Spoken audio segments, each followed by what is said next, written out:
Well, hey garden friends, it's Destry. Welcome back to my Oregon yard. Today we're in the greenhouse and I'm going to be giving you an update on my heirloom mums. We're going to be pinching these and transplanting them and just basically taking the next steps to getting some gorgeous blooms.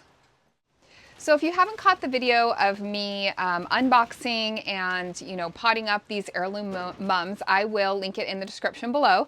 But basically I ordered these from a place called Porch Farm, and they came to me as plugs, as little baby starts, and they have put on a ton of growth. Now you can see they're starting to get pretty tall and leggy. So now is the time where it's time to, do the next step after potting them up as plugs and kind of continue their journey. So what I'm going to be doing today is up potting these, and I'm going to also be pinching them. So I'm going to be cutting off part of this growth, probably by about maybe a third. And then I am going to be putting these in some gallon containers and, encouraging those roots to grow and get them growing on even more so that hopefully I will have some beautiful blooms this fall. If you haven't seen the video where I show like every variety, I would watch that one first so that you can really see, all the different varieties, and the blooms are so beautiful. But I'm really interested in heirloom mums. And so, yeah, I'm really excited to get this project going today. So let me flip the camera around, show you how they're doing, and show you what my plan is. All right, so here are how the mums are looking right now. And if you watch the first video, you can see that they have put on so much growth.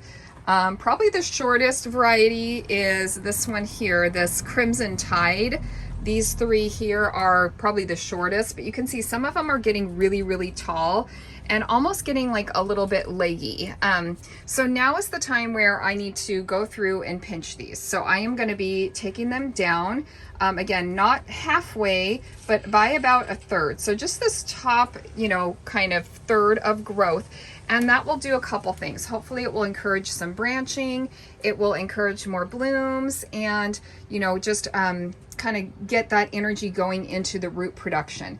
So these are just little 4-inch pots that I've had these in, and these are going to be their new homes. So I am going to be up potting them to the gallon size, and then I'm going to be letting them grow on in this size pot for a while.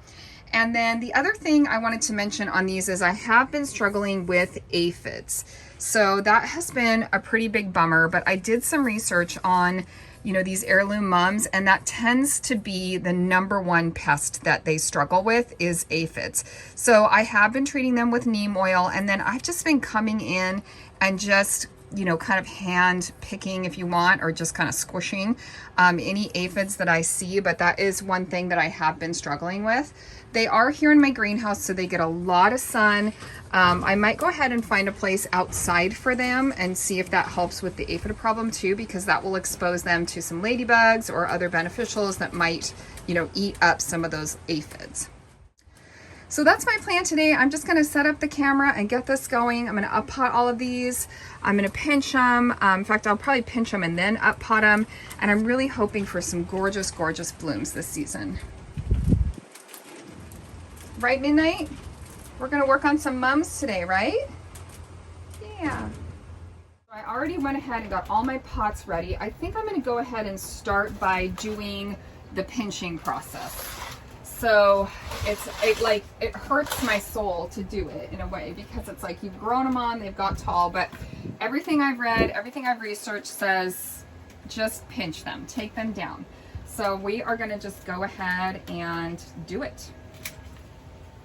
And again, it's sort of painful, sort of painful to take off some of this growth. Now I am clipping them kind of, where there is a little leaf coming out, and I have 3 varieties of each one. So trying to kind of take them down by a third-ish. Oh, there is a really interesting friend here. Speaking of beneficials, I wonder if this guy has been working on eating some of those aphids. He's really interesting. I might just leave him in the greenhouse. All right, sorry, dude. Okay, now these ones that are super short, I don't think I'm gonna do those quite yet. They're just really, really short still. But all of these other ones, we're gonna go ahead and just give them a trim.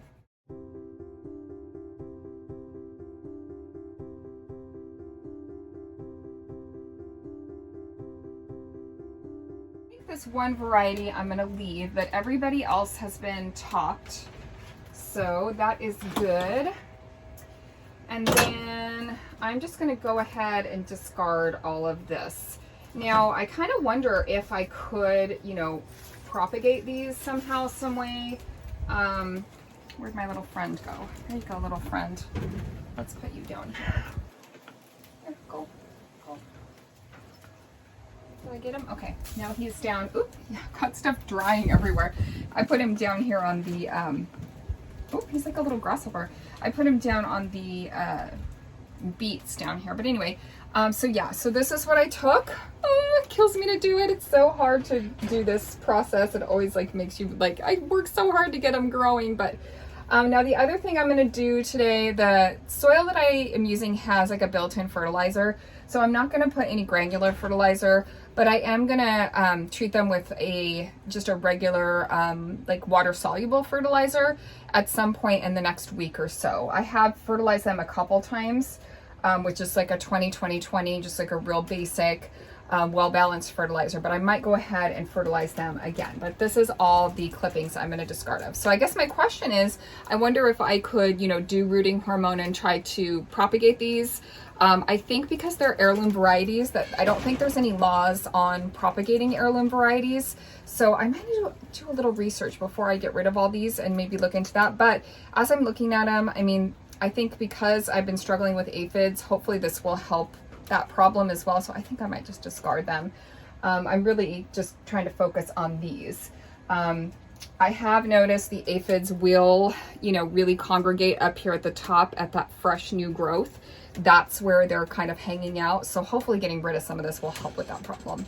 As far as transplanting, the other thing I would recommend is just making sure that your plants are watered pretty well. So I did water everybody this morning, and I did check the roots on these. So last night I kind of flipped one over and I just checked to make sure the roots are growing, that it's, you know, about the right time, there's a breeze, about the right time to, you know, up pot them. So if you can flip them over and you can start to see roots, that means that they have, you know, outgrown this size container and that they're ready to be potted up. So I'm gonna go grab some gloves.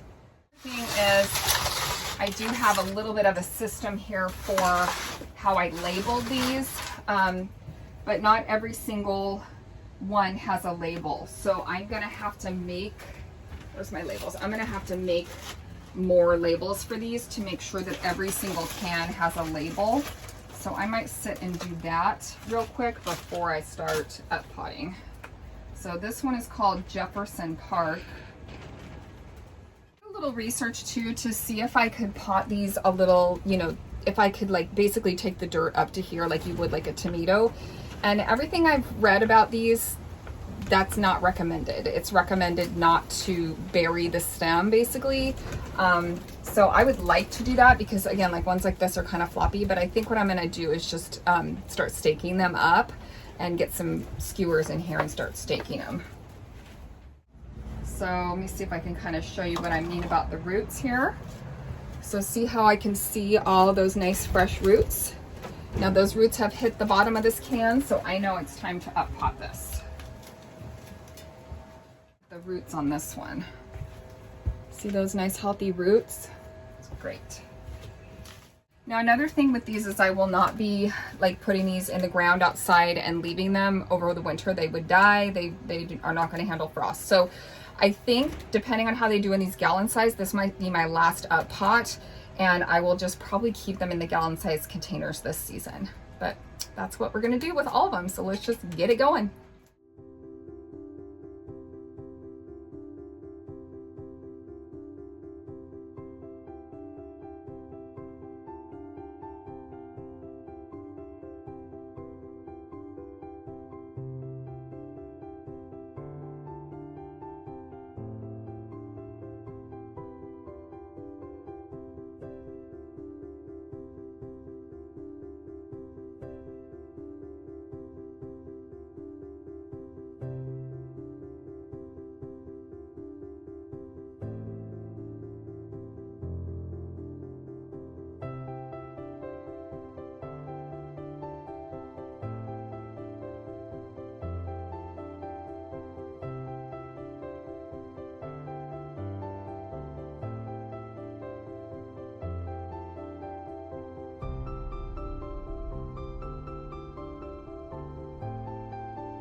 Okay, so here's a quick peek on how everybody turned out.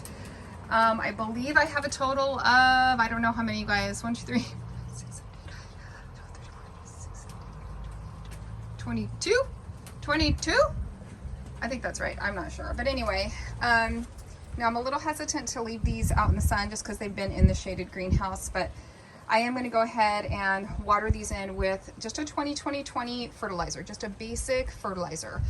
Super balanced, nothing crazy, just to kind of give them a jump start and get them going. And like I said, I did top everybody, so you can see there is, you know, a little bit of a topping, except for 3. There was 3 little shorties that I didn't top yet, but I'll have to do that in another week or so, just because I want everyone to be on the same page. You can see it's pretty breezy today.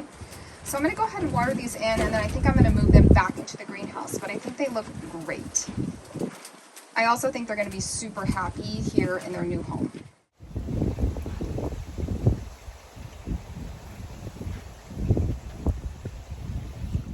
All right, guys, well, there is your update on how my heirloom mums are doing, kind of showing you the next steps after, you know, getting the plugs initially, getting them potted up initially. So I will definitely keep you updated on this project and let you know how things turn out. So if you made it to the end of the video, thank you so much for watching. Go ahead and give it a like and subscribe to the channel. And if you need me, I'll be doing some yardening. I'll see you guys next time. Bye.